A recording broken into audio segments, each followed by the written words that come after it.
Three. Hello, my name is Kevin. No, Tim, I'm telling you, I think that if you really focused on masturbating, it would just really help you out. You need to start your own milk company. Milk duds. I've been telling you, milk duds are the future. Milk duds are the future.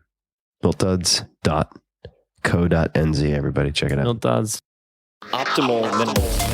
At this altitude, I can run flat out for a half mile before my hands start shaking. Can I ask you a personal question?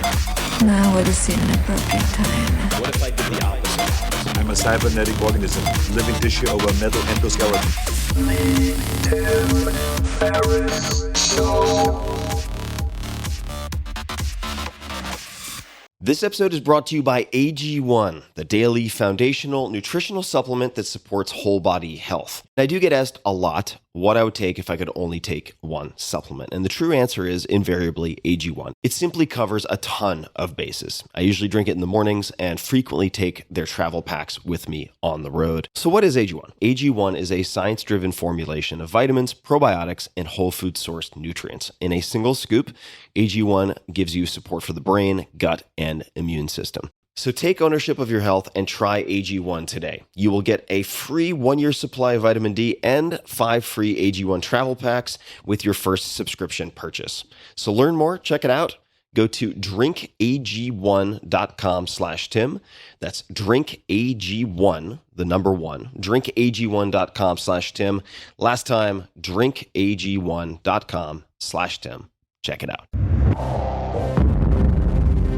Hello, ladies and germs. This is Tim Ferriss, and it is a late night edition of the Tim Ferriss Show.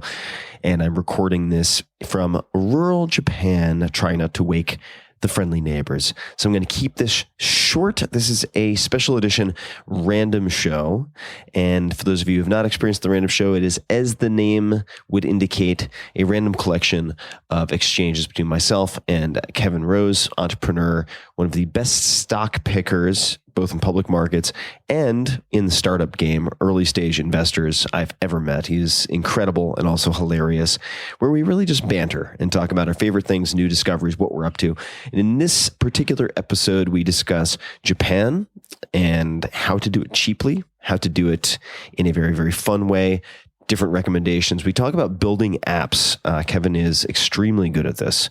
And the exact process, we brainstorm out loud and discuss things we haven't gotten into before. Talk about urine drinking. Long story. We'll get to that. Love and marriage, difficulties therein and thereof. Beauty and absurdity in 2017. Why Kevin doesn't have New Year's resolutions this year. Favorite books, and much, much more. We do talk about Japan a fair bit, but lest we bore some percentage of you guys who aren't really into Japan, I would also recommend you check out some of my collected thoughts on my favorite recommended bucket list items, as well as cheap or free diversions and incredible options in places like Tokyo. And you can find that in a 2-part blog post. You can go to tim.blog/Japan. This is all free. And it shows you how to get the most out of Tokyo for less than, say, a trip to New York. So it is a fun post. It's one that I put a lot of thought into and had friends help me with as well. tim.blog/Japan. If you've ever thought about Japan, fantasized about going to Japan, why don't we get that on the calendar for you? And this will help you plan a lot of it and to spend your money very, very wisely. tim.blog/Japan. So without further ado, please enjoy this episode of The Random Show with Kevin Rose, at Kevin Rose on Twitter and all the socials. It is late and we've had a lot of sake. Enjoy. Hello, boys and girls. This is Tim Ferriss. And I'm Kevin Rose. Hello, friends. Long time no chat. Long time no chat. 好久不见. Hisashiburi da ne.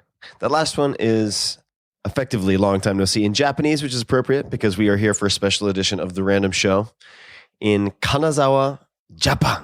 That's right. And why are we in Japan, Kevin? Well, it's a good question. It's been a while since we've been. Last time we were on this side of the world was China. No. It was when you got engaged. That's right. You were out here. I got engaged in Tokyo for a cherry blossom festival, and you were here, and we ended up hanging out. But this is my 40th birthday yesterday, which is kind of nuts. Yeah. So we did a little trip, invited 6 or so really close friends, and yeah, it's been a ton of fun. And we're sitting here in a very traditional Japanese style inn, ryokan. And we're sitting on tatami mats. We have a low table in front of us. We're sitting cross-legged.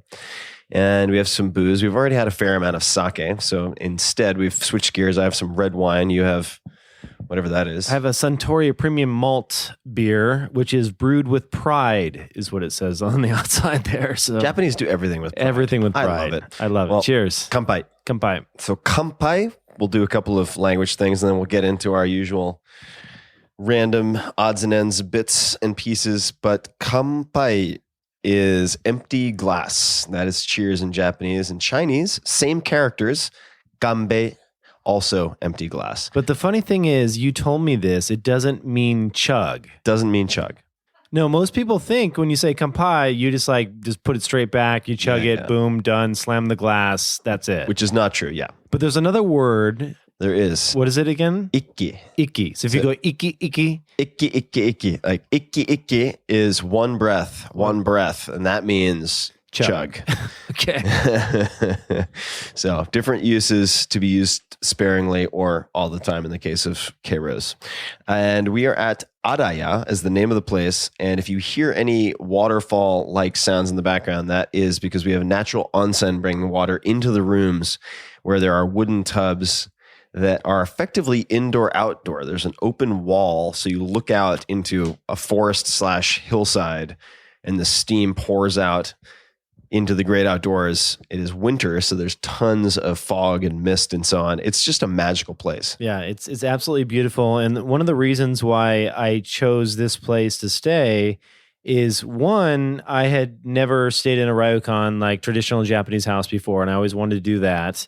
And number two, when you're talking about an onsen, like a natural spring, it's very difficult because in Japan, if you have any tattoos whatsoever, you are forbidden from doing the onsen. Like you can't go in public baths because they say that you're a yakuza.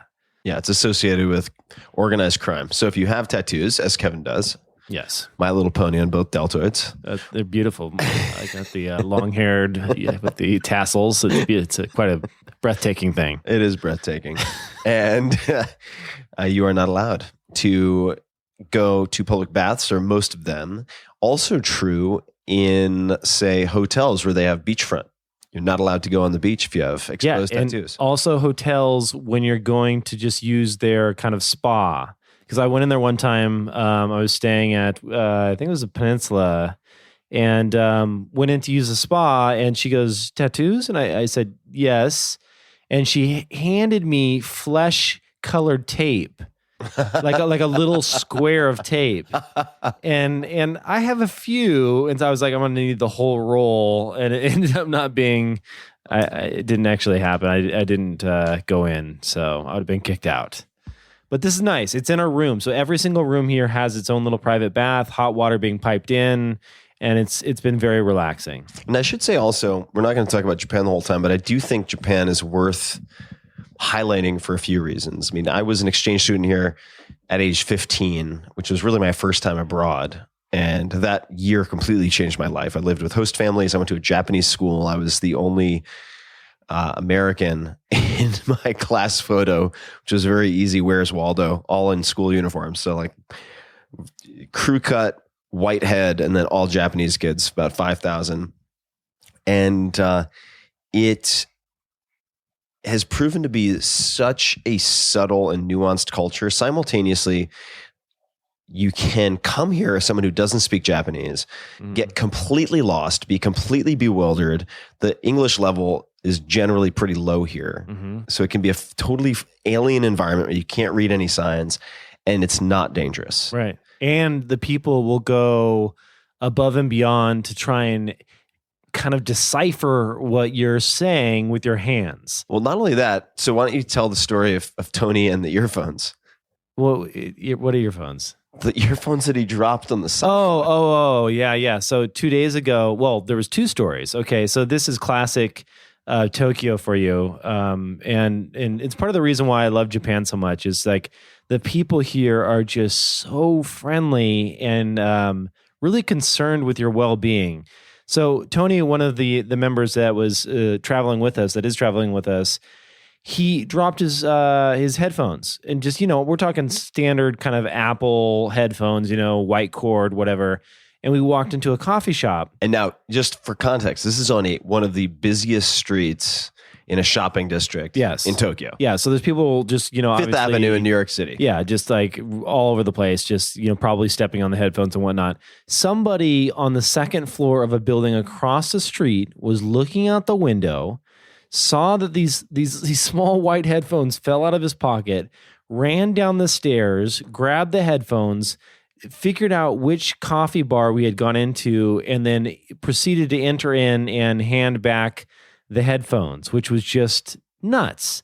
And then on top of that, the exact same coffee bar, I had gotten out of a taxi, left my cell phone in the taxi. And, of course, when you're in the States, you're like, shit, like my cell phone's gone. I'm never going to see it again. And so I used Find My Phone, the Apple built-in feature, so you can see where your phone is. I used it off of my wife's cell phone.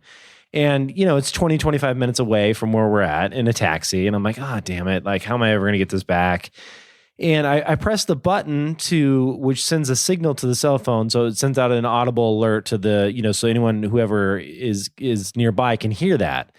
All of a sudden, I'm watching on GPS. The phone starts getting closer and closer and closer. This driver drives all the way back 20 plus minutes, comes up the stairs to the coffee shop where I had left him, and then hands me my phone back. I try to tip him. I'm thinking, like, in the States, you give somebody 20, 40, 50 bucks, like, thank you so much. He wouldn't accept my tip and was just so polite, bowed to me and left. It's just like, oh man, it makes you, when you live in the States, you're just like, what happened? Well, like, we have a few friends with us, and it also makes you feel like in many, many, many instances, an uncivilized, hairy savage. That's what I'm saying. Like you wake up feeling, you're going to be ashamed of at least 17 things that you do that day. That's right. But it's a wonderful environment. And one thing that I want to underscore before we move on, and I'm sure we'll come back to it, is that you don't have to have a lot of money or spend a lot of money to enjoy Tokyo. This is a common misconception. It can be extremely expensive, but it doesn't have to be extremely expensive. Right. And certainly Japan as a whole doesn't need to be extremely expensive. When I was here at 15, I had no money whatsoever. And you can, for instance, find stores that you would recognize, like 7-Eleven, that are completely different from the equivalent at home. And you can go into a 7-Eleven, for instance, and you can grab one of my favorite on-the-go bites, which is onigiri. These are rice balls wrapped in dry seaweed and filled with various meats, vegetables, or fish, say tuna, whatever it might be. And those typically cost about 110 yen. So let's just call that $1. And you can find those at 7-Eleven, a store called Sunkus, S-U-N-K-U-S, or Lawson. And it's packaged in such a way that you pull apart the plastic, which keeps the seaweed separate. It automatically wraps this rice triangle, and you have effectively an entire meal right there for somewhere between $1 and $2. Yeah, it's funny. I don't know if I told you this, but I was out here with David Chang, who is, I would say, I'm sure a lot of people are familiar with him, but he's one of probably the top 5 chefs in the United States. Very famous, Momofuku. Yeah, just Milk like Bar, right? Yeah, Milk Bar. And we happened to be here on the same trip with some friends, and he was ranting and raving about the 7-Eleven egg salad sandwich. And this is like, a multi, like, I think he has 3 Michelin stars at one of his restaurants. I mean, I'm top of the world chef freaking out about a 7-Eleven. Different 7-Eleven in the United States. Yeah. I mean, not high-end food by any means. I mean, a couple bucks for the egg salad sandwich, but prepared with, like my beer says, prepared with pride. You know? Yeah, there's so much. A couple of other go-tos I'd suggest. In Tokyo, if you can get a ticket, go to the Ghibli Museum, Ghibli Museum, which is the museum. Think of it as the Disney Museum for the Walt Disney of Japan, and that's Miyazaki Hayao. He did Spirited Away, my favorite movie, My Neighbor Totoro, a whole long list of blockbuster and kind of genre-defining anime films, and it is one of the most incredible museums I've ever been to. It's in the middle of what they call Mitaka Forest, which is right next to or is Inokashira Koen. And then a lot of things in Japan are also free. You can go to Harajuku, Harajuku, where you can find on the weekends Elvis impersonators doing their dancing. This has been going on for decades now. And you can also go to Takeshita Dori, which is, I guess, Takeshita Street or alleyway, where you find dozens or hundreds of teenagers and high schoolers doing cosplay. So they wear these crazy outfits and walk up and down the street, sort of showing off the weirdest outfits imaginable. Some people are into that. A lot of people are into it. Like, are you kind of like when you see a cosplay, because it's like a sexual thing? Well, for some, I think that for some people that might be part of it, but I think that it's just a form of hyper expression in a culture where a lot of people feel very repressed or overly polite most of the time. Yeah. And so then they blow it out on the weekends and they like put in pink contacts and white hair and 12-inch platform shoes and wear the wackiest shit imaginable. Yeah, maybe it's more of a in the States cosplay is like a bigger, because they dress up like video game characters and things like that when you know at Comic-Con and whatnot. Oh yeah. Well, there are a lot of things that are that's not really Japanese cosplay though. There are a lot of things that are regular in other countries that end up being adopted by weird niche groups in the US and take on, in some cases, like creepier, weirder elements, right? Like tango in Argentina, normal. Tango in some places in the United States, super weird. Yeah. And I'm just saying that as someone who loves tango and dances in many places, but primarily in Argentina way back in the day. Same thing with Japanese stuff. It's like, oh, manga, cool. And then you find like a little subculture in a given city in the US and you're like, wait a second, it's all 40-year-old guys who are we're like reading creepy half porno hentai manga. Okay, I don't think I'm gonna hang out here anymore. So segue. Yes. How do we segue from that? Let's segue from hentai. Hentai you can look up for those people interested. There are two books that have helped me review and prep for this trip in terms of Japanese that I'd like to suggest people check out if you're interested in Japanese. Very short, and I was able to get through these really quickly. The first is probably for people who speak more intermediate Japanese, so you'd want some basics first, but it is 13 Secrets for Speaking Fluent Japanese. And this is by, I think it's Giles, Giles. Let's say Giles. Murray, Murray. So 13 Secrets for Speaking Fluent Japanese. Very, very helpful. And then the second is maybe a bit dry for some people, but I like very concise grammar summaries that are quick reference. This is Japanese Verbs and Essentials of Grammar. And that is by Rita Lampkin, Lampkin. You were mentioning, I want to say, or at least this came up before we started recording, apps, and app development. Yes. And you said you wanted to talk about it. Yeah. I mean, we can kind of segue into just what we've been up to lately. Sure. Because that's what we do at the Random Show. If you've tuned into previous episodes where we just get hammered and talk about weird stuff. So I wanted to get your take on this and kind of do a real time, just hash something out because I haven't told you anything about that. Oh, I've told you a little bit about it, but I think it would be fun to do on air and show people kind of what it's like to brainstorm some of this stuff. So sure. So here's the deal. Lately, so in my career, for people that know me and don't know me, I built a bunch of different software applications, both on the web and mobile, and worked at Google for a few years and done investing and things of that nature.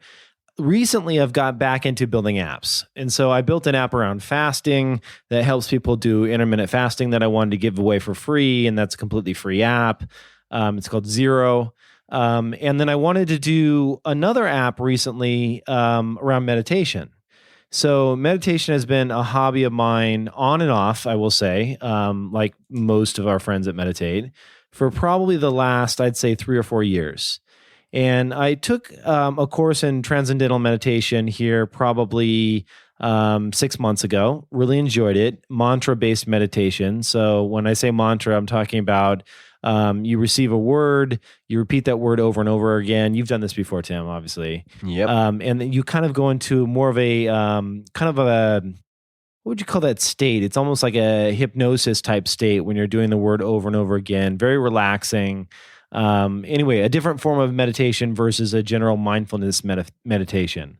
So one of the things I was thinking about for this app is to actually go completely public on the soup to nuts creation of the application.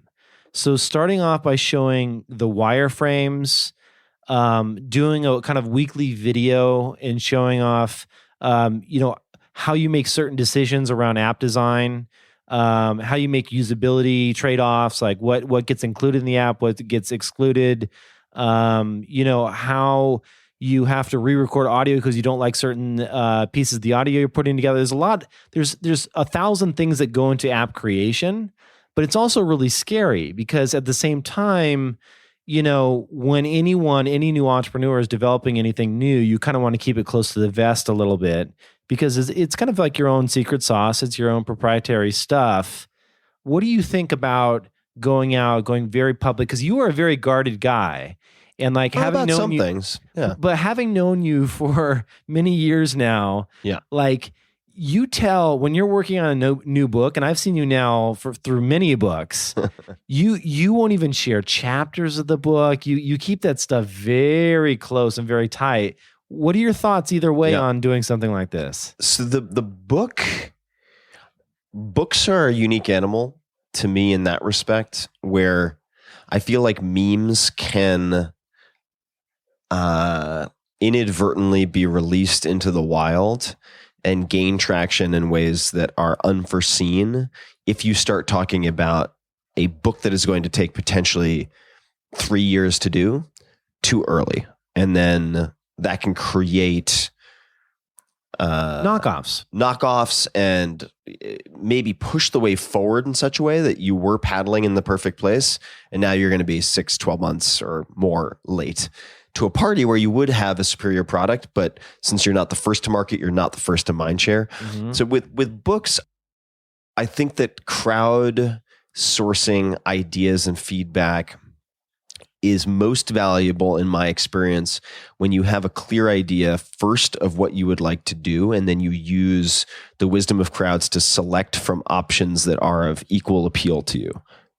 In other words, if you say, all right, we're going to include one of these 3 features, but we only have the manpower to focus on one. Mm-hmm. I like all 3 equally. Mm-hmm. Then let's let the crowd decide. I find that very actionable and helpful in many cases, but like, what should I write about? Right. And let me just pick and choose and make a Frankenstein's monster.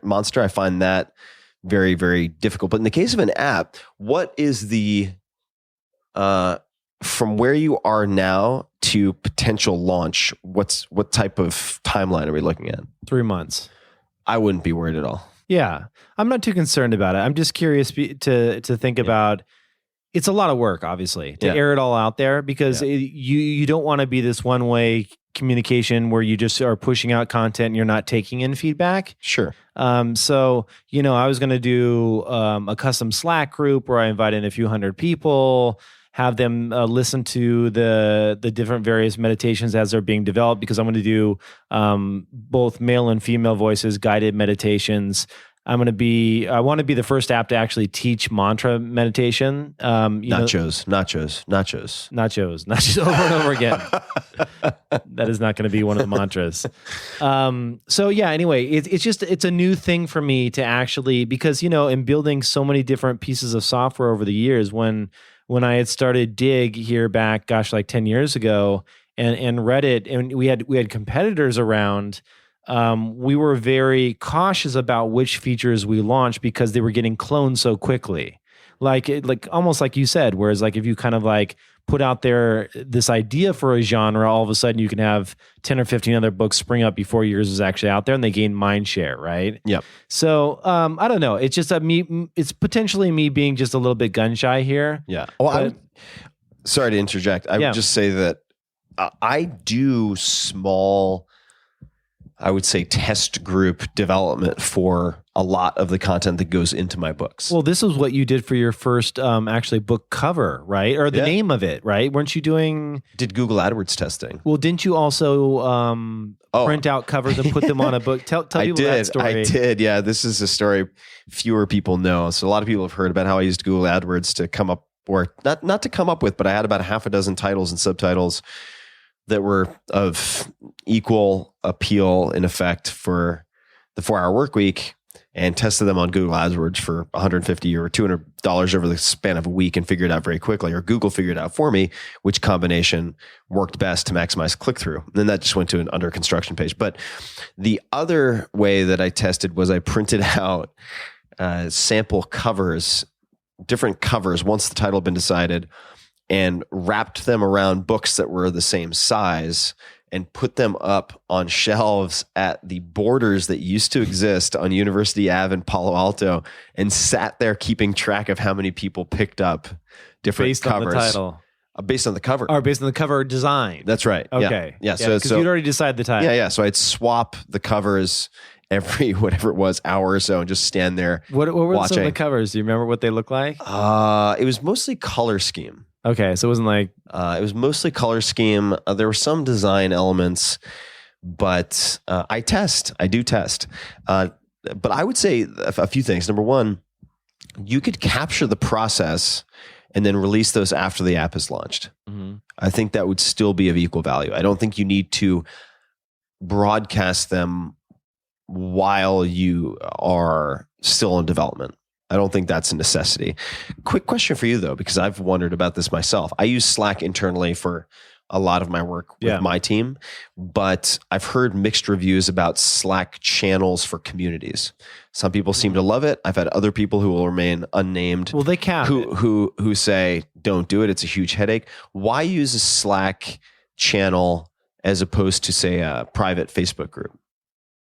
It's a great question. I actually thought about both. I might go Facebook. The problem with Slack is due to the nature that it is just a real-time chat. I think that the expectation is a more immediate response from you, right? Versus it being just a general post in a Facebook group, which you can get back to in a day or two. And, you and I are both really busy people. I have a feeling that I probably will go Facebook. Yeah. And Slack has a cap too. Yeah, Slack also doesn't have nested comments. Right. Which makes me... They just added something like that. Did they? Because that just a week ago. Drives me insane. No, it's not nested comments, but it's kind of like sub-threads around a single comment. Right. That's what I mean. Yeah. So it doesn't show up as a straight nest in the timeline, though. You kind of like click through into it. It's a little bit funkier than a standard nested comment, but yeah. They've added that. But honestly, Slack has been... Can I add a side note? Yeah. Just in case anyone from Facebook is listening to this, request, please, pretty please, if I could sort my comments by most liked or upvoted, that would make my life so much easier. On my fan page, on facebook.com/timferriss, when I poll people or when I ask my audience for feedback on things like, hey, for 1,000 square feet or less, what type of yurt or small house should I build on such and such a plot? Then I get all these incredible responses, but there seems to be no, and I've asked some people at Facebook about this, there's no clear way that I have found to sort by most likes. I feel like isn't that crazy? Don't they have a sort by most interesting? They have sort by most, I think it's best or top or something like that, but it's an algorithm. It's not a straightforward liked indicator. So go figure. But the why a meditation app? What is driving you to do it, and what does success for you look like? Say you launch it in 3 months. 3 months after that, how will you know it has been successful or not? Yeah. So, well, a couple of things. Why? I've seen changes in my own body and my own feelings in terms of just reducing anxiety and overall just happiness in general, and just giving me a little bit of space.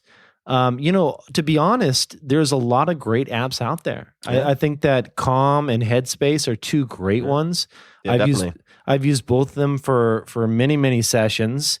One of the things that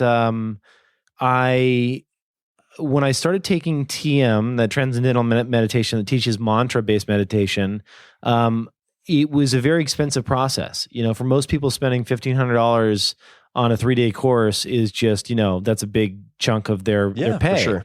And so mantra meditation is, don't get me wrong, there's a lot of coaching there that I think is really valuable that TM provides. But I think that the concept is is pretty straightforward. Yeah. And so honestly, I'm at the point in my career where I'm not trying to, knock on wood. I've done fairly well in terms of investing and other things that I've done. And this isn't about creating a big multi-billion-dollar business. It's about putting something out there that the world will enjoy, that is free, that people can get into. So, I want to make an app that teaches both mindfulness and the more breath work based mindfulness meditation, as well as mantra meditation. And then also, when I should have said breath work as being a separate category. So teaching more of the kind of yoga breath work, and then a way to layer on some light social features. So one of the things that none of these apps do is they don't allow you to engage really in a community and with your friends in a social way. And it's a very difficult thing because you want to make sure that this isn't an ego-driven thing. It's not about, I meditated more than you, so I'm better. It's more about encouraging each other to have a regular practice. And so, I've built a lot of social apps in the past, and I think I'm hoping that I can kind of tread lightly there and get the right mixture of features that are both high quality guided meditation along with unguided meditation, which I've got some really amazing and beautiful kind of like different chimes and gong sounds to bring you back to your awareness. What about duck sounds? We can put ducks in there if you want. We can have a little Tim shout out if you want, whatever you'd like. Oh my God. Yeah. But it's one of those things when you're an app developer and you start using apps, they never fit you because you didn't build it. Yeah. And so I look at these apps and I'm like, I love them. They're great, but they're not what I would build. So I just want to have my own little take on it. And it doesn't, for me, success doesn't mean 10 million people using it. It's if I can just attract some more people to get into meditation and find a little bit more space in our life and a little bit less stress, I'll be happy. What is the motivation behind wanting to share the step-by-step? Because like you said, it's a lot of work to do that well. I think that one of the things, if you've taken a look at the podcasts that I've done in the past on my own, through the Journal podcast or the Foundation series, it has been this theme of interviewing entrepreneurs to encourage other people and let other people realize that entrepreneurs, they're just like anyone else. And so if they can see how we make mistakes along the way, because to get to a final product, to get to like a 1.0 version that you launch, you change your mind 50, 75, 100 different times before you actually launch something. And so, there'll be so many times where I'll build something, I'll get it in my hands, meaning build it in wireframes, build it in design. Just for those people who don't know the term, what are wireframes? So wireframes are essentially what I use and what most people use as their very first layout, meaning that let's just say you're going to design the front page of Instagram as an app. You would draw a box and type in picture goes here. You would draw a circle and say user profile photo goes here. It's like storyboarding meets choose your own adventure for, right. Yeah, it's a blueprint. It's a house blueprint. So you look at it. Visual flowchart in with different actions. Exactly. So if click this goes to this page, if click this goes to that, if turn on push notifications does this, so it's a very complex kind of series of they call it wireframes because it is like wire boxes. And then you get that on a phone so you can kind of tap around. So you make these mock-ups that you can actually tap on with your finger and walk through. And oftentimes you'll be like, oh, that doesn't feel right. Or gosh, I wish this icon was over here. Or this doesn't make sense. So there's a lot of iteration that goes into that. And I just want people to, and I know so many people and entrepreneurs or potential entrepreneurs that have talked to me in the past have always said, oh, I'm scared to make that leap and I don't think I have it in me. And I think if I can expose to people that how many mistakes that we all make in building these things, that maybe they'll think like, well, gosh, I could do this too. I just want to encourage more creativity amongst would-be entrepreneurs, if that makes sense. It does make sense. Let me ask you a question that I've already asked you, but we didn't really get into, because I've been fascinated by and used apps for a really long time for all sorts of things. And like many people out there, have had some ideas for apps. I've had listeners and readers of mine request apps, say, from me for different things. Easily have an app, a very popular app, I'm sure. But my fear has been not the onus of designing a good app, which I think with the people that I know, with the people that you know, with the people that I have access to, and maybe even people listening to this podcast who want to help, that designing a good app is achievable. My fear has always been to do that and then be on the hook for updating indefinitely for the rest of my life, every week, every day, whatever it might be, that you're just at that point caught in a very taxing and labor intensive maintenance mode. And you said, well, no, you just have to design it right the first time or something along those lines. So could you elaborate on that? Because the fear, and this comes from a place maybe that is no longer relevant, but having used, for instance, vBulletin. Right. As a bulletin board. vBulletin. Oh my God. And it was just like every day was a fire drill with some type of vulnerability or botched something. And it was. Explain to people what that is for people that don't know. That's old school talk right there. vBulletin is, or was, very popular bulletin board software. So if you wanted to message board, if you wanted to build a forum or something along those lines, you could use vBulletin. And the amount of headache and spam infiltration and moderation and nonsense that I and my team had to deal with on a probably weekly basis was just unbelievable, primarily because of updates that either were completed improperly or sometimes completed or additional bug fixes needed. It was really a big headache. And of course, when I pick up my iPhone almost every day, it's like 37 notifications on App Store. It's new updates, new updates for every app. That's right. How can you minimize the amount of maintenance that goes into something? So let me put it this way. Some things have gotten a hell of a lot better. Some things still require a little bit of work. So let me start with what's gotten better. So back in the day, when you built an application for the web or anything else, you had to host your own software. So roll your own servers. I mean, there were times when Dig was really taking off, and gosh, we had 38 million people using our site every month. And I had, I want to say 75 to 100 servers that we physically would move into a location and rack mount, like screw them in and hook them up. And, you had to touch the actual metal, right? So Amazon was probably they were the first ones to really take over. Them and Rackspace and a couple others decided, okay, we know that's a headache. Let's get rid of that problem and actually allow sysadmins to interact with these servers, but they don't actually have to touch the metal. We'll do all the rack mounting for them. Okay, so now fast forward to today, a lot of this stuff is magic. And when I say magic, meaning that Google and Amazon and a few others have really created these automatically scaling databases and services that you can essentially, if you pay them enough money, will automatically scale. Meaning I'll give you an example. Let's say you create an application and you're like, okay, this looks like a fun little social photo sharing application. Back in the day, you'd have one little rented server that you paid $99 a month for.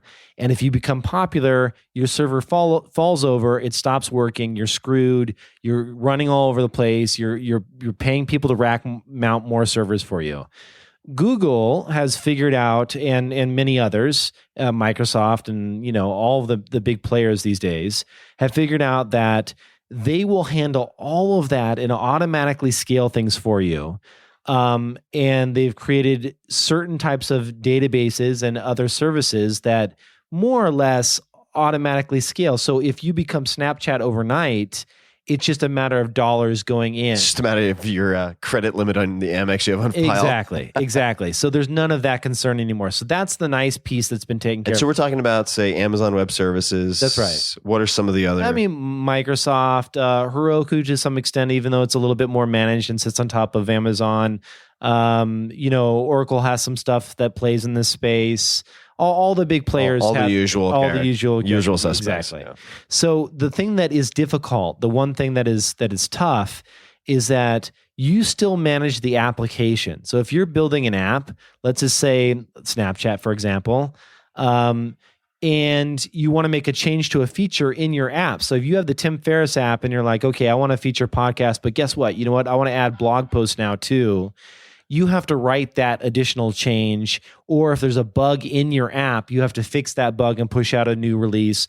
Or if there's a new iOS version that comes out that deprecates some of the old features that were in your old iOS version, you have to then upgrade your version of that software, rewrite some code, and then re-release it. So long story short, and trying to get less technical, but you maintain the app, the back end, what scales and allows people to use it is a lot easier to scale, but you still have to make sure to support your app and keep it current. So what should the expectation be then? Let's just say, or let's not make it abstract. Like if I did a long weekend jam session, came up with some wireframes with a couple of competent folks, just ground it out with a lot of caffeine, and then went into development. You said 3 months. Let's say I gave myself and the team, 3 to 6 months to ship. Sure. And got it out there. Okay, boom, it goes out. Yeah. What should my expectations be in terms of maintenance for the next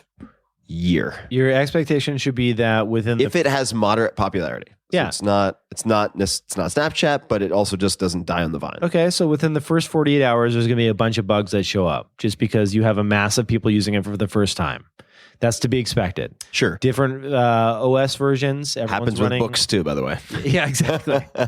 Oh shit, I misspelled my own name on the cover page. Great. A little bit easier to fix in the app world, but yeah. So that's going to happen. So you got to push a pretty quick release out after that. But again, it's a few little code fixes and you submit it to the App Store and it goes right out and everybody gets the update, at least those that choose to update. And then, it's just a matter of usage in terms of dollars. So with an audience of your size, let's say you have a few 100,000 people using it. If it's pretty image intense, that's going to cost you some money. You could be thousands of dollars per month. Okay. That's not out of the question. Yeah. I have an app called the little fasting app Zero.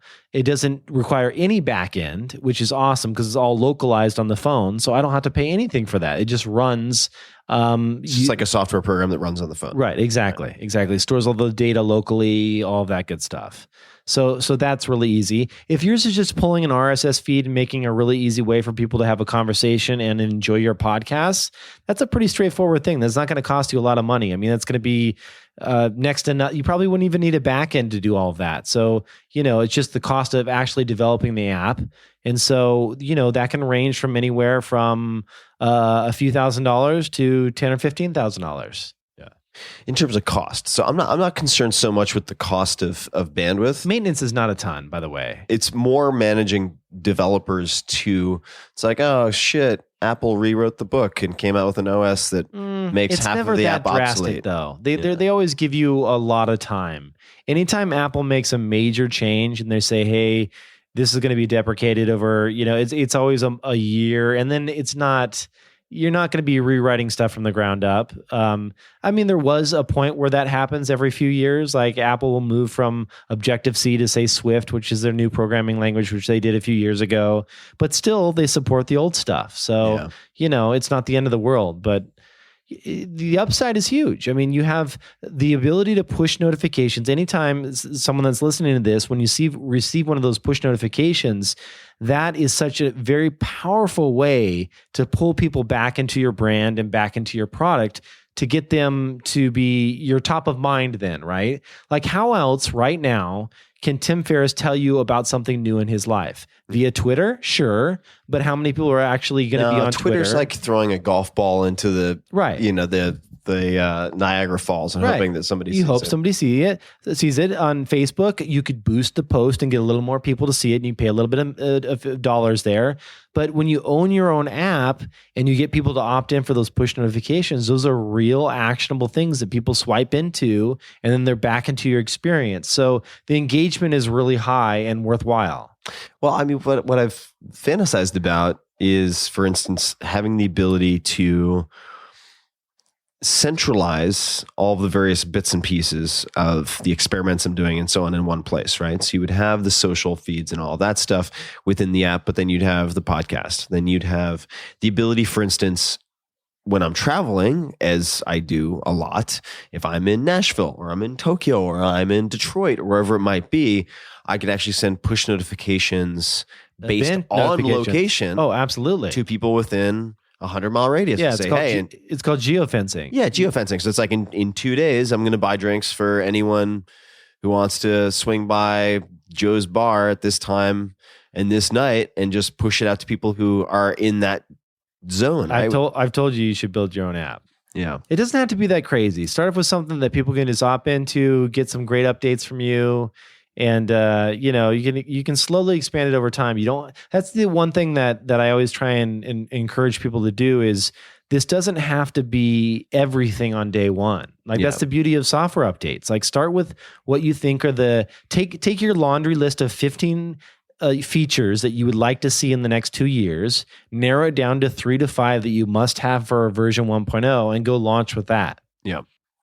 Well, who is it? Reid Hoffman has said, if you're not embarrassed by the first version of your product, you ship too late. That's right. That's great advice. Which doesn't apply necessarily to books, by the way, but software that you can update quickly for sure. So what else is new, man? Gosh, that's kind of my focus right now. I've been bouncing around doing different kind of board advisory stuff, doing a little bit of angel investing, helping out Hodinkee, where I spent a bunch of time there, and building apps. So this is going to be my new thing. I will say, before I want to get into your stuff, but the last thing I will say is if people do want to join all this stuff, I have an email newsletter called The Journal, and just head on over to thejournal.email. And you can sign up there, and I will send you a way to take part in this meditation app. I'd love to have you try it out and tell me what you think. But I want to know, dude, what you've been up to, because you've been busy as hell. Yeah. I feel like when I first invited you to the birthday thing out here in Japan, I didn't know if you were going to make it, because you've been doing the book launch madness tour. Yeah, that's effectively wrapped up. I mean, what a lot of people don't realize is that I've never done a technical book tour. I've always done, at least for the last 3 books, my rhythm, and I'm actually going to have a mini documentary coming out soon about this, because I for the first time ever, hired a videographer to follow me around during week 1 of the Tools of Titans book launch, which ended up putting it at #1 New York Times. And first time I've had a book in consecutive weeks from the get-go at New York Times #1. And he tracked the whole thing. So you get to see behind the scenes. But the point I was going to make is that I do 2 weeks in New York, typically in late November, early December. Then I take a breather over the holidays, and then I hit the ground running again on the West Coast this time for 2 weeks.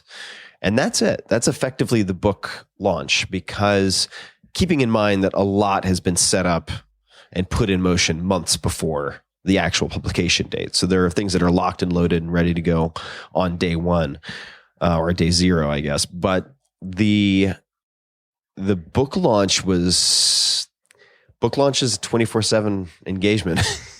At least I treat it that way because I would rather overdo it or overcommit by 20% and feel like I've left everything on the playing field than to dial it back, go 80%, hit number 2 or number 3. Very competitive, so I don't respond well to that. On that, man. Thank you. You hit it. But it's like I would rather overdo it for a short period of time and leave no doubt that I did everything that could have been effective rather than going 70 or 80%, not hitting the goal, and then ask myself every point thereafter, what if? Like, what if I'd done that extra 20%? And it was a spectacular experience. So that is now wrapping up. It's effectively wrapped up. I mean, really the last event for there are 2 sort of last events. There was the Jimmy Fallon, being on Jimmy Fallon, which was fantastic. Did some acro yoga with Jimmy, who listens to the podcast. Hey, Jimmy, and had a fantastic time. Jimmy's awesome. You've spent time with him. He's just he is for people who wonder. Jimmy is everyone you would hope him to be. Like he is the sweetest, most encouraging, most positive guy you could imagine, and it's so noticeable. And I'm not going to name names, but I've been on a lot of media, and TV jobs are really hard jobs. I'm not talking about Jimmy, although his job is very hard. I'm talking about everybody. It is a really tough business, and the staff on that show are happy people. Like they were joking around, having a good time. It was a really, really exciting and affirming culture to observe when I went on the show. So that there was Jimmy Fallon, and then there was the Castro Theater event that I did in San Francisco. And that was effectively the tail end of it. So right now I'm in a period of slack, a bit of a... How does that make you feel? I'm practicing getting more comfortable with that. I like to have a big thing in the works and I like to have around in the chamber ready to go. And I'm very good. And I think you and I are both good at setting goals and then backing into that goal and setting a timeline, just like you're working on your apps, right? I mean, you think about it very methodically, and that is fantastic for achievement, but it makes you very future focused.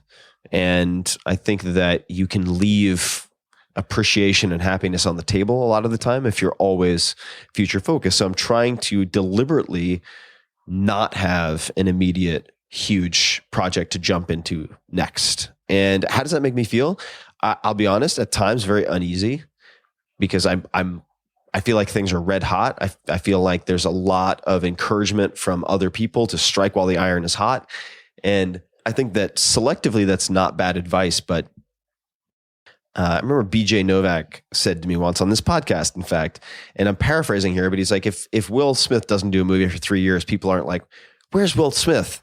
That guy hasn't done anything. Like if you have some degree of talent or ability, you can get other people's attention again if you have to.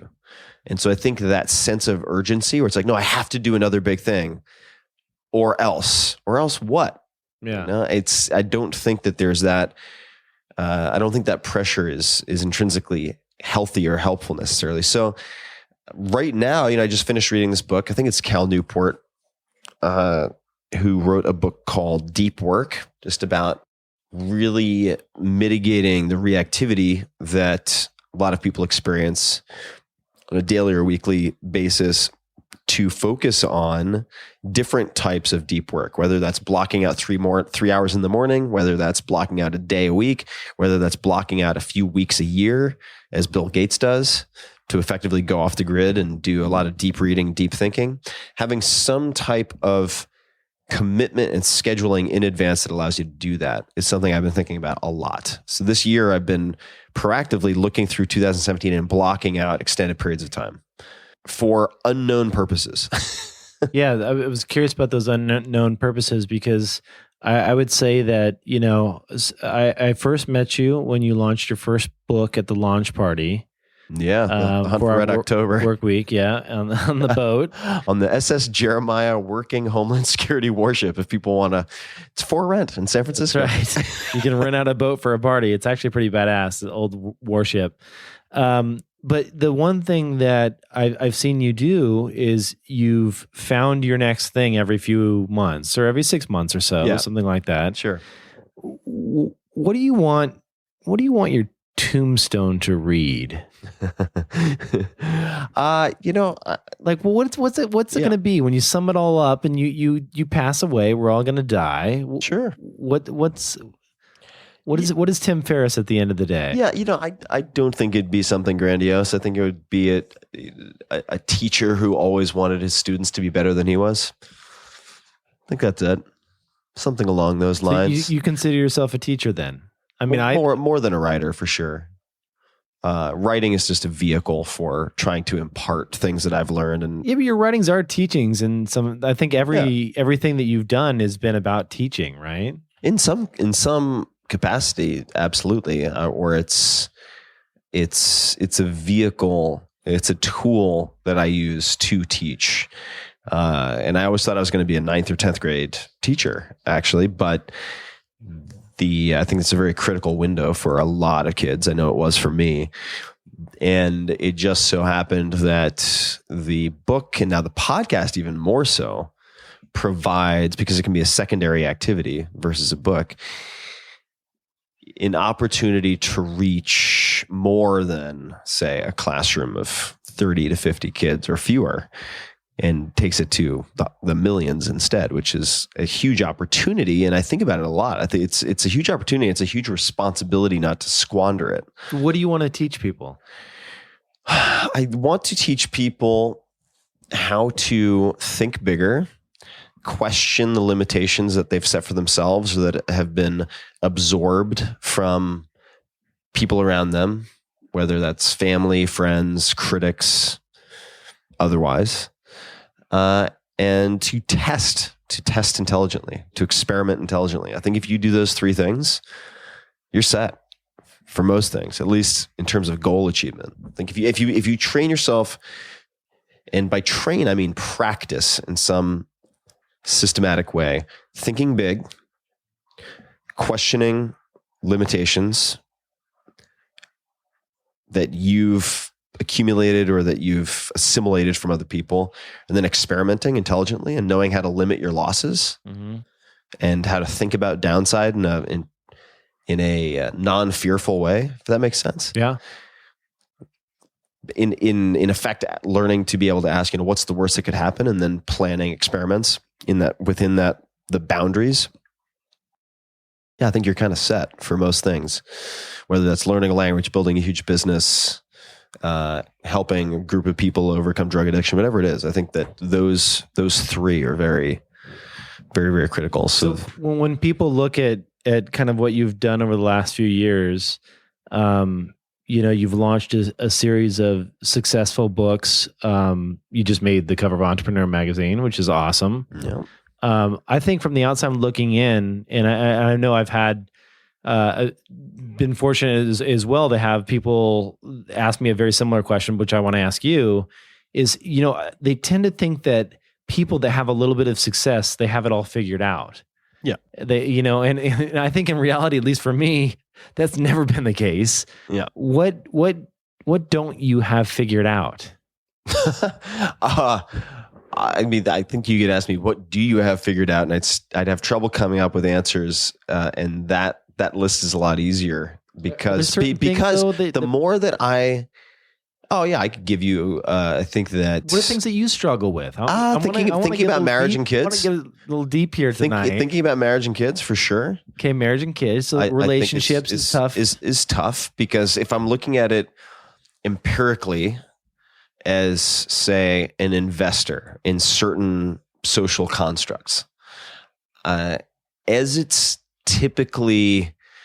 Why is that tough for you though? Hold on though. As it's typically formed or organized, marriage does not have a good success rate. It just doesn't. I mean, like empirically data driven in the United States just does not. So, but this is the data driven side that you can't. I feel like you can't. How can you apply data to love. Like I feel like those things. Well, I think marriage is, I think love, well, I was going to say is necessary but not sufficient, but even love is not necessarily necessary for successful marriage. I know that sounds weird, but I know people who've had arranged marriages learn to love each other over, say, 20 years and have wonderful families. I know also a higher percentage of people who were passionately in love, didn't think about long-term compatibility or value orientation, and ended up imploding into, like a supernova of sort of psychological destruction and financial destruction. So I haven't ruled out marriage, although I think it's largely unnecessary and an unhelpful legal construct in a lot of respects.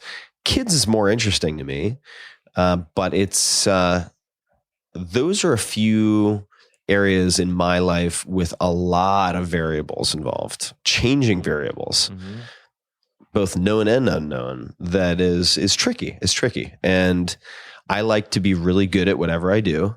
I know you do. So diving into something and be like, well, if it works out, it's going to be awesome. If it doesn't, it could be like a complete disaster for myself and those I care about most. That's not an easy leap of faith for me to make. So those are two examples, right? There are plenty of things I don't have figured out. But let me ask you a question about love. I want to go on the one. Oh boy, because come on, I'll do it. Let me go a little bit deeper here. Have a little sip of wine. I've been drinking so much sake. This I know Pinot Noir tastes like sake, which is a really weird. We've had a lot of sake tonight. Yeah. So the thing that is that you are a weird dude, and that's one of the reasons why we're friends. And I think it's so awesome is because we both like to get into really weird shit and kind of experiment on weird stuff. I gotta say this story. I'm sorry, Tim. Oh God. Don't cut this out of the episode. I know you have the final file, but don't cut it out. You told me in the car today, can I say it? Sure. I don't know what's coming. That you drank your own urine just because you were curious to what it tasted like. Well, no, let me back up. Let me give some context here. So I have a friend. Ladies aren't running. Yeah, no, knocking on your door. It's not. Saying, it's maybe a few, but yeah, that's not. Those are marriage material. Yeah, not in my Bumble profile. But the it's not usually what I lead with. But the avid urine drinker, uric acid forward. No, I met a few different folks over a relatively short period of time. One guy who said his aunt, I think it was, and he was Indian. He said his aunt drank her urine or something like once a month or something like that for medicinal purposes, which didn't make a lot of sense to me. But I'd read various accounts of people drinking urine, whether they were on a lifeboat or fill in the blank, right? Of course. And of all of the weird things I've done, I mean, I have taken out whole blood samples, have them spun in centrifuges, re-injected locally into injuries. I've had things like, BMP compounds that I've imported to inject into connective tissue. I've done some very odd stuff. Sure. I mean, really, really odd stuff. And I realized I'd never had a sip of my own urine. And you also never ate a shit sandwich. No, I know. We were talking about this earlier because one of our friends was like, well, it's a slippery slope. I'm like, yeah, before you know it, you're eating shit sandwiches for lunch. It's like, no, not quite. I mean, and so yes, I'm a weird guy. And I did oversint because I thought I might puke after a day of fantastic hydration. Had a sip or two of my own urine, and it wasn't that bad. I got to tell you, like the Tim Ferriss 2016 vintage, bottle it. was quite tolerable. You got to have a few fans out. Was pay for that. It's quite tolerable. But where were you going with that? So yes, I was did just mention saying that, like, I had a little bit too much caffeine earlier today, and I was volunteering all sorts of information. The only place that I was going with that is that, like, as being weird. And by the way, just so people out there don't start drinking their piss every day, I'm not recommending it, guys. I was just curious. So I'm not curious. I can guarantee you, I cannot think of a single legitimate doctor that I know who would recommend you drink your own urine. That's right. So kids, don't try that at home. Yeah, don't try that out. I guess where I was going with that is just that, being such odd ducks as you and I both are, it's got to make dating and finding that right person difficult in terms of like you probably have a different standard. They probably have a different, like, is that a hard match to find? Oh, well, you know the answer. It is. Of course it is. And I think also I am not convinced at all. I'm actually quite convinced, probably the opposite, that I need to or want to date like a long-haired version of Tim Ferriss. I think that would be possibly a complete nightmare. Probably would be a complete nightmare. So I'm looking more for a compliment than an overlap, if that makes sense. That's fair. There's certain things that's smart. Yeah, I think it'd be too hard. And in my defense, I've had some great relationships in the last, say, decade. I've had a lot of long-term, very healthy relationships. So what about the work stuff? What don't you have figured out? Thanks for the life raft. The work stuff, I will tell you, I think that I'm not preoccupied by work. Like, I just don't. There are a lot of micro details that I haven't figured out, like Slack versus Facebook group, right? Like, all right, maybe I don't know exactly which of those, but that's such window dressing. It's not material. It's a trivial, mundane thing that I'll think about because I find the technical aspects of it interesting or something. But on a macro level, there are no looming, troublesome work questions that I'm grappling with at the moment. You seem to have found your life's work then. I didn't, in a sense, I feel like the podcast, it started off as a break from writing and a creative outlet, a way to minimize verbal tics and improve my thinking and learn to ask better questions. And I recognized from the beginning that it was effectively my favorite part of the book writing process without the writing, being able to interview experts and hear their thinking, get a better understanding of their routines and what makes them tick and non-obvious solutions and all of that, but also to develop and improve my own thinking. And I thought about it as my favorite part of book writing without the writing, but now it's its own thing.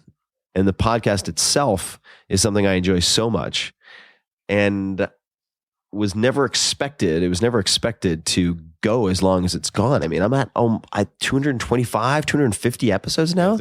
It's nuts, man. We did the first one. Yeah, I know we did. And that was a drunken episode. That was I remember when you came to me and you were like, I'm thinking about doing a podcast. I was like, all right, well, because I did podcasts. I'd done over 500 episodes of Dignation, and so I was like, okay, whatever. And let's practice. Let's have some wine. And it turned out to be a shit show, but it was it was such a shit show.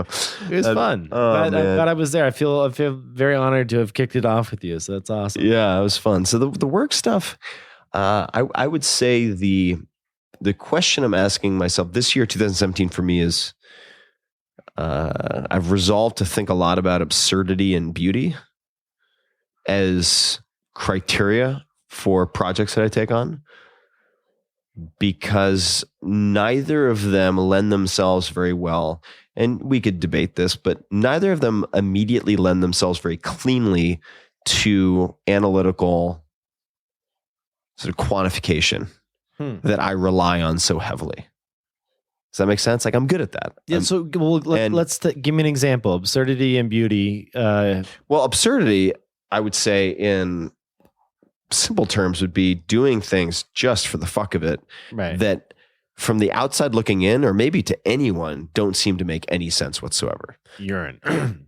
No, even that has a that story. Doesn't make any sense to anyone. Well, but the narrative behind it kind of makes sense. Like if you were to tell that story to anyone who really knows me, they'd be like, of course Tim drank his fucking urine. Like, right. Big surprise. Sure. That guy's a lunatic. But I really want to have more fun playing with the rules, the so-called rules out there, and whether that takes the form of large-scale pranks or misdirection or just general weirdness. To what end? What are you hoping to achieve from the absurdity? So there is no hoping to achieve. I would just say that. But I would imagine if you're going to do something absurd, you're hoping you have to have some hypothesis around what you want to achieve. I think it will out of stretch that. my mind in ways that I haven't stretched my mind before. In almost every culture, if you look at mythology and say traditional ceremonies, there's a person designated almost like a court jester to speak truth to power, to play in the realm of the absurd, to be the prankster. Mm-hmm. And in some cases, they will do exactly the opposite of what social convention is. Mm-hmm. So if you're there in a very strict society, for instance, where people never eat with their mouths open, I'm just making this up, but they might run around, say, eating rice and dropping it all over the place out of their mouths for this temporary period, like Carnival back in the day, where they're doing everything they're not allowed to do the rest of the year. Mm-hmm. And they act as a boundary tester and a walker between worlds, in a sense. I think this is going to sound odd, but I'm already admitted to drinking my own urine. So I think there's a lot of power. I just sense there is a lot of latent potential and power in that space, and we don't play enough in that space. I certainly don't. Hyperlogical, and I think there's certain limitations to that, and that in lieu of trying to think bigger, which has a place, that thinking stranger and stranger and stranger will actually get me more of what I want or need, some of which I might not even realize I need. So there's that. And I think at my heart also, I mean, you saw me earlier today in the car when I was on fire. I'm a joker, and I haven't done a lot of that. Yeah. Like really, I haven't really embraced that. And I don't, so that's a component of the absurdity piece. And then beauty, because, and this is maybe tied into the absurdity. I recall very closely my podcast with BJ Miller, one of my favorite podcasts I've done, a hospice care physician or palliative care physician who's helped more than 1,000 people die. I listened to his TED Talk. It was wonderful. Oh, it's incredible. So we spoke for whatever it was, 2 hours. And I asked him if he were bringing a patient in who was going to die in weeks or months, and they weren't very social, if they weren't going to interact with other patients and say bake cookies, for instance, which is one of the most therapeutic activities that he mentioned for a host of reasons, and I should say also at the same time that when someone is in hospice, the expectation of people who come in to visit is sometimes that they will be having these Tuesdays with Maury type wide-ranging philosophical existential conversations that are pregnant with meaning at every turn of phrase. And that's just not what happens. Like a lot of dying is just going through your day-to-day routine, like brushing your teeth and like taking a shit and like watching TV and just waiting for the end to come. It's not all huge philosophical breakthroughs. And that's where the bacon cookies comes in part because it's on behalf of nothing but the tasting and the smell and the communal interplay of these different patients. It is present state and present moment. But I asked him, if someone's not going to do that, not engage, what would you give them? If you could give them 3 things. And he mentioned a comedy. He said plenty of space. I think he said plenty of time and space for just staring off and thinking. And then a book of Mark Rothko paintings. And I asked him about the Mark Rothko paintings specifically. And he explained Mark Rothko paintings are in effect extremely expensive painted squares. Like $80 million for a huge painting. It's 2 orange squares on a canvas. And I asked him why. And he said, and I'm paraphrasing, but in effect, he wanted people to consider and ponder how beautiful something potentially meaningless or pointless could be. The beauty in the meaninglessness. And that conversely, when people are getting closer to death, they grapple with some of these very big questions that might not have very good answers. So what happens after I die? Why me? Why now? These questions that are very stress inducing and can lead to a very difficult time and a very unpleasant time right up until death. So instead, pondering the fact that maybe there is no answer to this, and maybe that's not a bad thing, and that you don't need all the answers. You can experience beauty, you can observe beauty in the mundane and in these fucking painted squares that sell for $80 million. And you can look at this and you can try to make sense out of it. And chances are you won't be able to make sense out of it. But yet, at the same time, you can behold some sense of aesthetic beauty and absorb that. And I've thought about that a lot because I'm a pattern. I think humans are pattern recognition machines, and we look for answers and meaning and sense and logic in everything around us. And sometimes that produces more pain than joy, I think. Certainly that's true for me. So those would be, I think, a few of the reasons why I want to do more art projects, in a sense, and that maybe this year isn't the year of big things for me. Maybe it's the year of little things. Yeah, I'm with you. I just recently took a woodworking class that I was just one night a week for several weeks.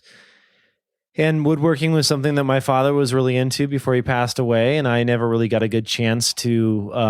Honestly, I just was too busy to really pay attention. And just as Dad is just always in your mind, is always going to be around forever. And turns out that's not the case. And the smell of sawdust to this day reminds me of my father. And I got back into that, and it's been pretty awesome. Actually, when I get back to New York, a couple of days after we take off, I'm going to be taking a traditional Japanese woodworking class as well. No kidding. Yeah. Do you want to tell people about where we went this afternoon? Oh, man. We went and saw one of Japan's living treasures. Is it true? Daria told me you were like, hey, yeah, I'm into woodworking too. To him? No, I didn't say that. How would I even communicate that to him? I'd have nobody even say that.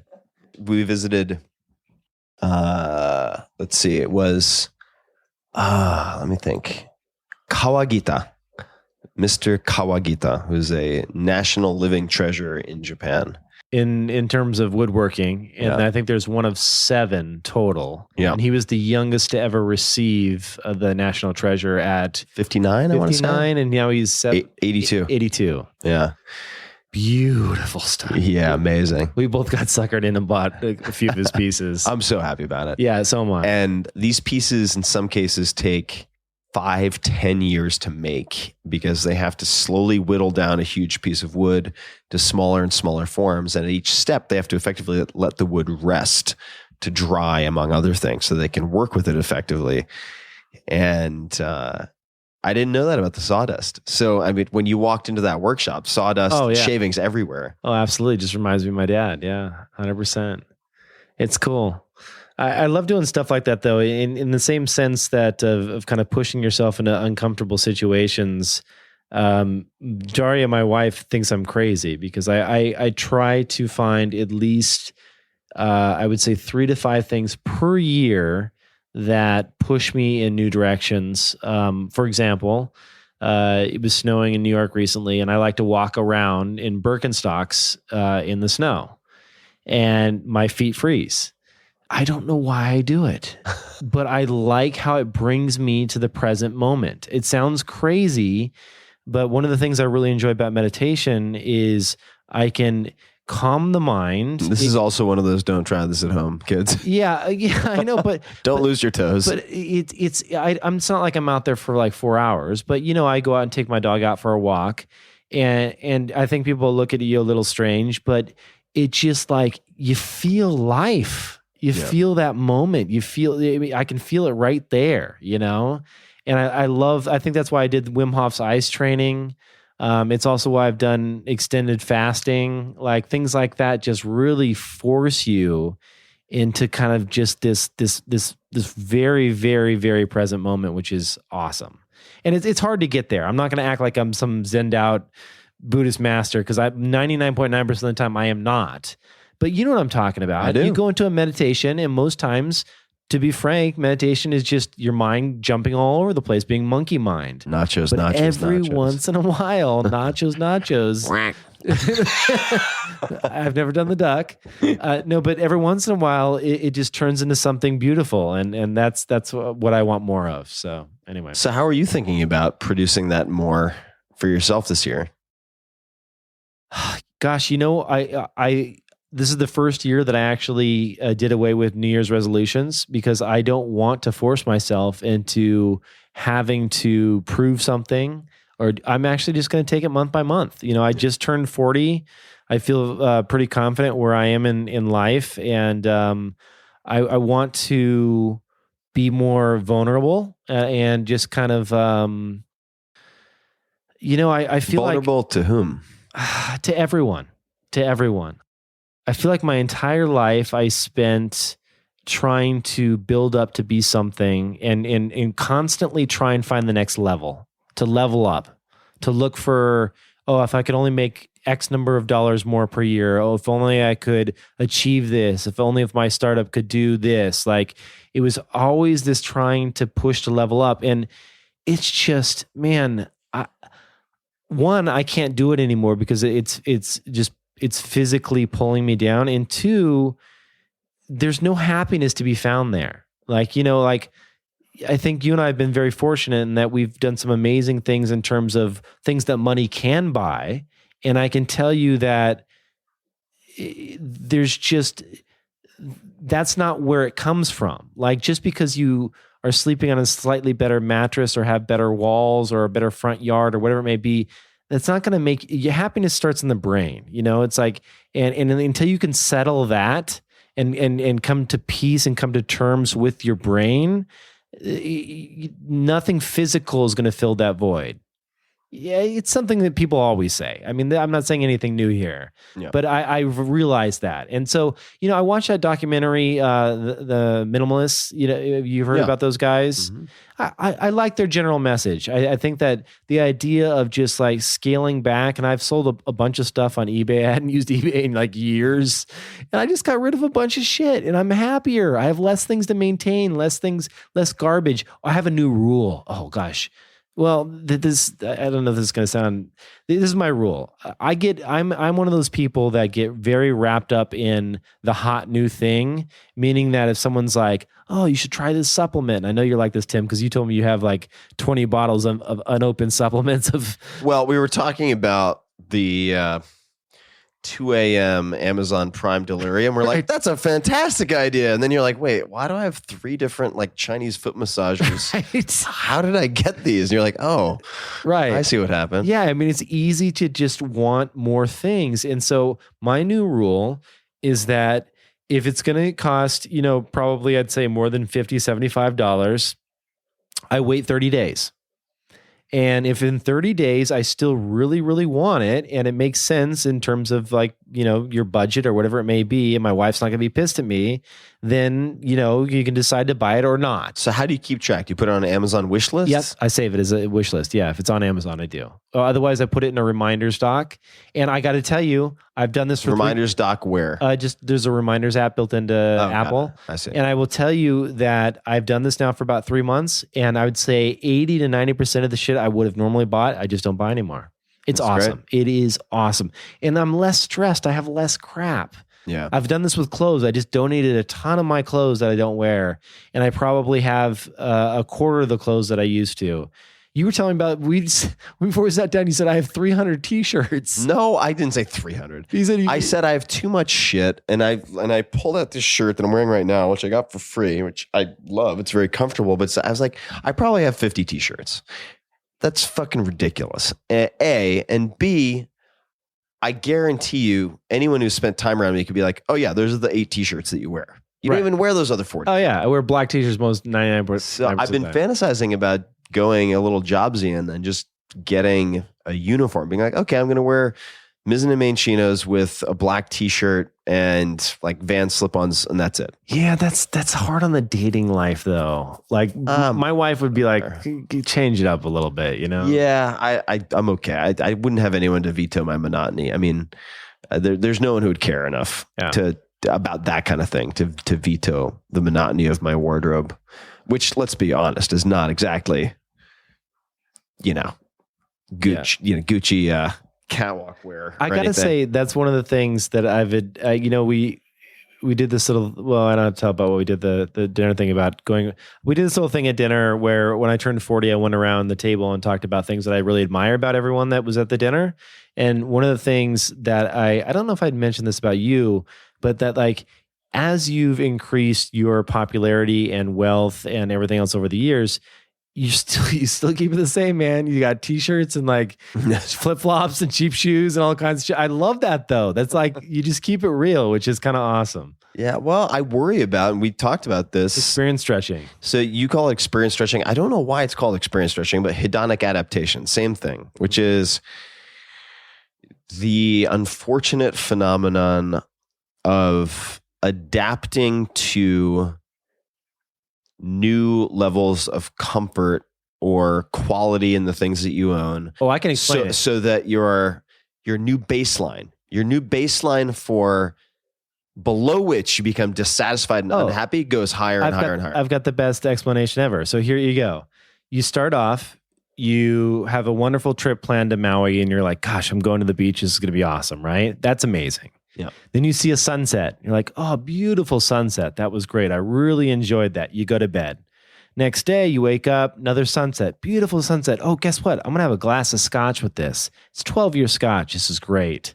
Next day, you wake up. Oh, you know what would be great? That glass of scotch again. But, if I added a cigar to this and they got these Cuban cigars my buddy got me, I'm going to have one of these, right? And you keep adding on and layering and experience stretching this entire time. And all of a sudden, guess what? That sunset, the original, beautiful, amazing gift that you had that first night is not so special anymore because you don't have your scotch, you don't have your cigar, and you've experienced stretch this whole thing, and it's very difficult to go back from there. Where did you hear this? Where did you get the term? I'd never heard it before you brought it up. Some book. I'd have to go figure it. This was a few years ago. Some book I read. Yeah. So this hedonic adaptation thing is something I think about a lot.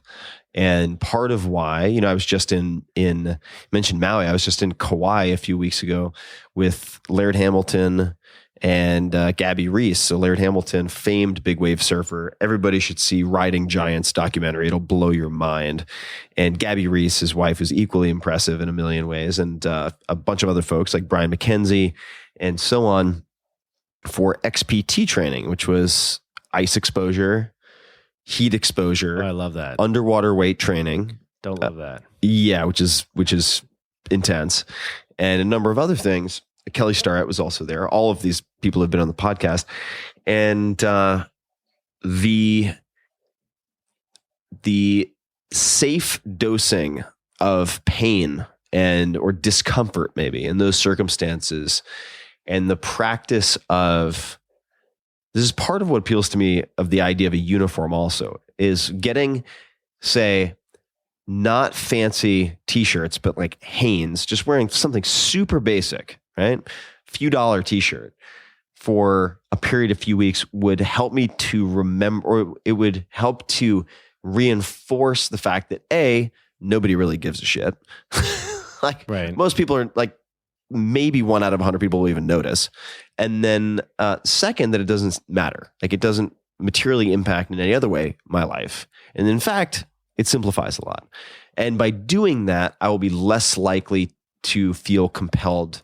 I don't buy a lot of clothing now. But you're already like that, dude. Yeah. It doesn't have to be the same thing over and over again. And you want a little variety for your spouse, though, Yeah. No, I hear you. But I mean, I'm not quite there yet, A. But B, I do think that the fasting and these various practices, and this comes straight, if you really want to get nerdy people listening, you could check out, this is available on public domain.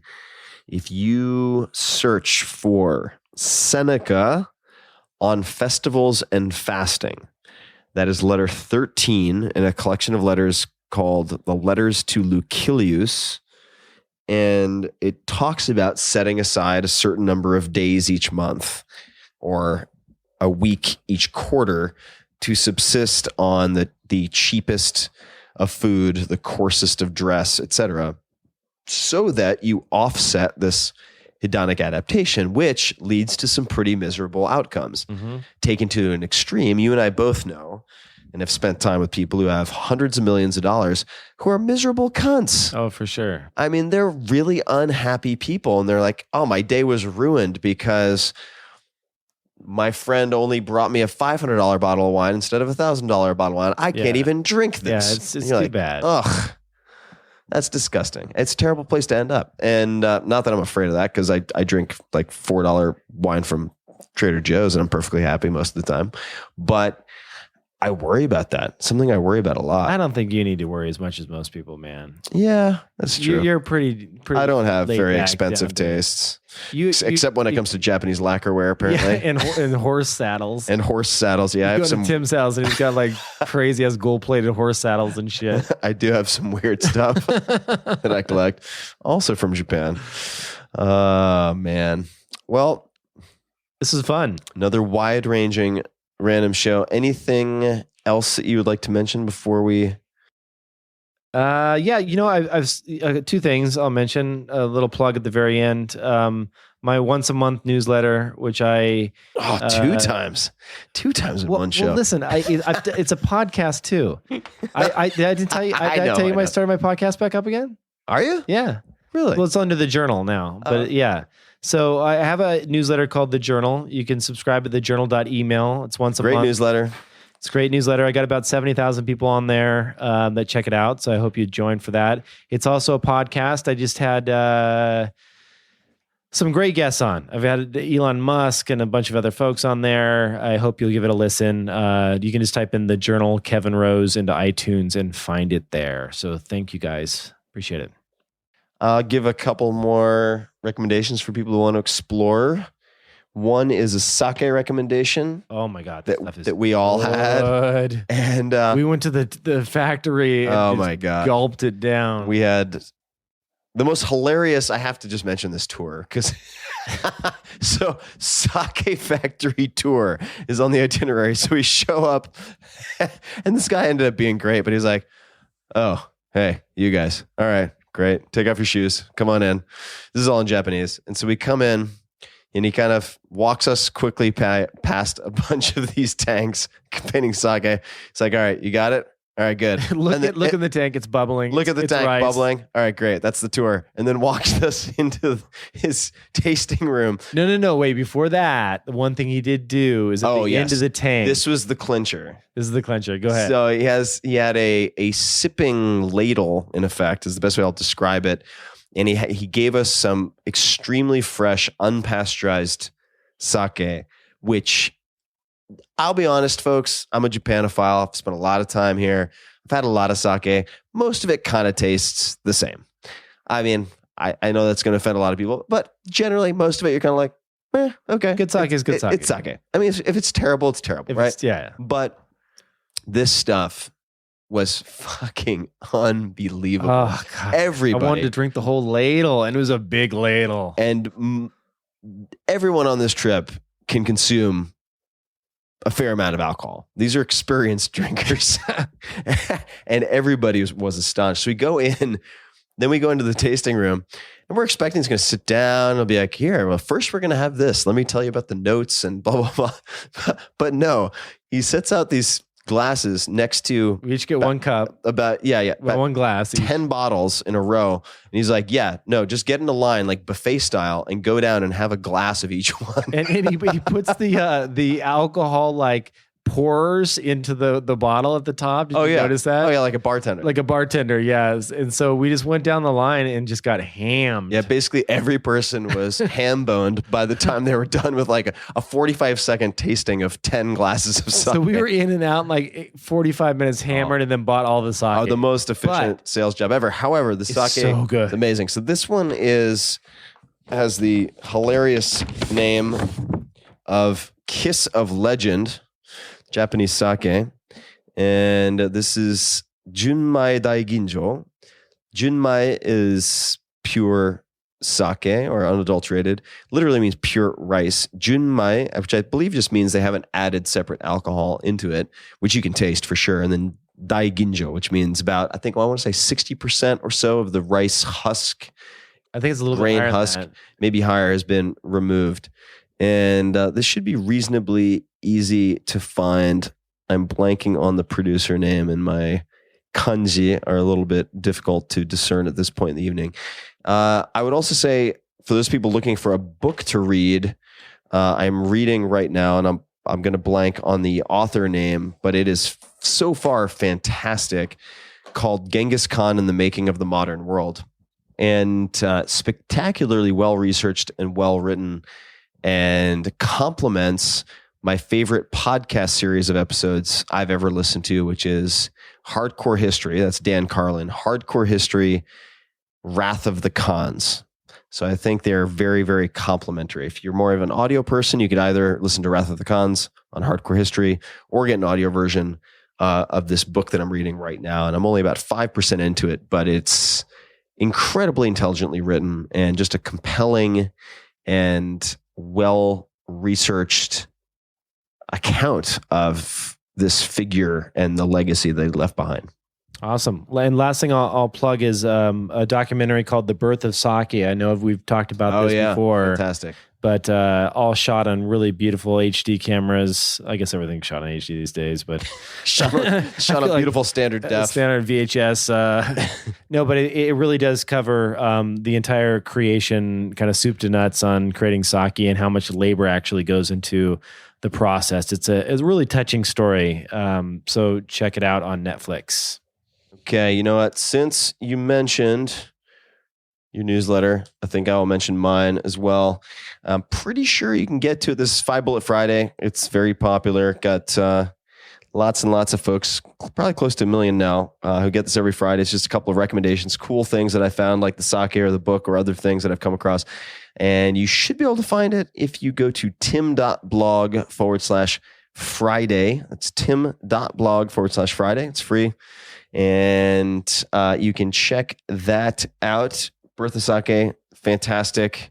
Kevin Rose, Hi. Tanjobi omedetou gozaimasu. Happy birthday. Arigatou gozaimasu. And we will talk to you guys soon. And signing off, you'll be able to find links to all of the things that we mentioned, all the goodies, at the usual show notes page. That's tim.blog/podcast. And until next time, thank you guys for listening. See you guys. Hey guys, this is Tim again. Just a few more things before you take off. Number one, this is 5 Bullet Friday. Do you want to get a short email from me? Or would you enjoy getting a short email from me every Friday that provides a little morsel of fun before the weekend? And 5 Bullet Friday is a very short email where I share the coolest things I've found or that I've been pondering over the week. That could include favorite new albums that I've discovered. It could include gizmos and gadgets and all sorts of weird shit that I've somehow dug up in the world of the esoteric as I do. It could include favorite articles that I've read and that I've shared with my close friends, for instance. And it's very short. It's just a little tiny bite of goodness before you head off for the weekend. So if you want to receive that, check it out. Just go to 4hourworkweek.com. That's 4hourworkweek.com, all spelled out, and just drop in your email and you will get the very next one. And if you sign up, I hope you enjoy it. This episode is brought to you by Wealthfront. Wealthfront is the future of financial advice. They've become incredibly popular among my friends in Silicon Valley and across the country because they provide the same high-end financial advice that the best private wealth managers deliver to the ultra-wealthy, but for any account size and at a fraction of the cost. For instance, they monitor your portfolio every day across more than a dozen asset classes to look for opportunities to rebalance or harvest tax losses. Now, would you do the same? Are you doing the same? Probably not. And the power is in the software. Wealthfront now manages more than $4 billion in assets, which is up from around $2.5 billion when they started advertising on this podcast. They're growing incredibly quickly. Unlike old-fashioned private wealth managers, Wealthfront is powered by innovative technology, making it the most tax-efficient, low-cost, hassle-free way to invest. They don't have bloated sales teams or retail locations, so they can deliver all of this sophisticated financial advice and these services at a fraction of the cost of a traditional financial advisor. So at the very least, go to wealthfront.com/Tim and take their free risk assessment survey. It only takes a couple of minutes, and Wealthfront will recommend a personalized portfolio of investments. In other words, they'll tell you exactly where they would put your money. So even if you don't use their service, you have a huge leg up, and you have additional information for making good decisions. They use investment theory to automate good financial behavior and decisions that people typically don't make but should. So go to wealthfront.com/Tim to get your first 15K managed for free, or just to get more details. Check it out, wealthfront.com/Tim. This episode is brought to you by ID Commerce and Logistics. I'm asked all the time about how to scale businesses quickly. Rule number one is removing unnecessary bottlenecks that are a headache and also an emergency brake on growth. For many companies, one of the first things they should outsource is inventory management and fulfillment. There are companies that do this all day long perfectly for fast-growing companies. ID Commerce and Logistics is one such company. They focus on helping online retailers and entrepreneurs outgrow the competition by handling all types of logistics for you. They manage your inventory, pick, pack, and ship, and handle everything you could imagine so that you can focus on the things you are best at instead of all of these details under the hood. I partnered with them myself during the launch of the 4-Hour Chef so that I could focus on promoting the book, which is what I'm good at. And they ensured that things I'm not good at got done perfectly. In other words, that readers were happy with dozens of different products we needed shipped out during holiday crunch season. ID Commerce and Logistics works with many different types of businesses, including e-commerce, consumer packaged goods, subscription boxes, and dozens more. They're also integrated with top e-commerce platforms such as Shopify, my personal favorite, Magento, BigCommerce, and others, which makes the startup integration and partnership seamless. As a listener of this podcast, you can get up to $10,000 of your startup fees and costs waived. That is a big discount. Just visit tim.blog/scale. That's tim.blog/scale, or you can go to idcomlog. That's idcomlog.com/Tim. You can go to either one. The easier one to remember is probably tim.blog/scale.